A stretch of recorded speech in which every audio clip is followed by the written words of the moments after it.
گوجری زبان میں اپڈیٹ سنیے۔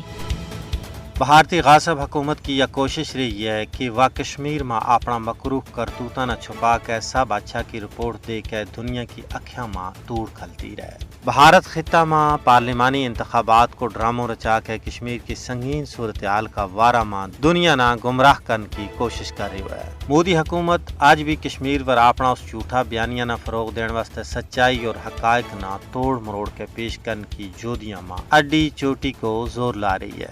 بھارت نے 5 اگست 2019 کا اپنا غیر اخلاقی اور یک طرفہ اقدامات نہ درست ثابت کرنے واسطے سرمایہ کاری اور امن و ترقی اور معمول کی واپسی کا جھوٹا بیانیہ تیار کیا۔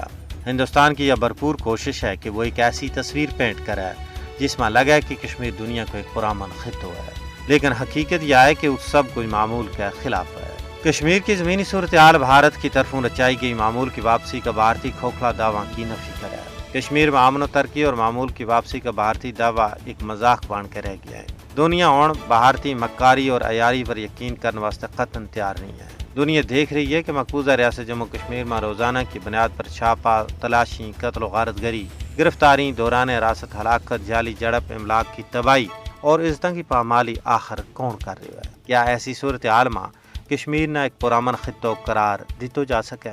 کیا اہل بصیرت ایک ایسا خطہ نہ پرامن خطوں منن واسطے تیار ہو جائیں گا؟ سیاسی بصیرت رکھنے والا لوگوں کو کہنا ہے کہ بھارت ہون زیادہ چروں تک کشمیریاں اور نہ ہی عالمی برادری نہ بے وقوف بنا سکے گا۔ اس نے جڑا کار سیا کشمیر میں عملہ ہیں ان کو حساب ضرور چکانا پائے گا۔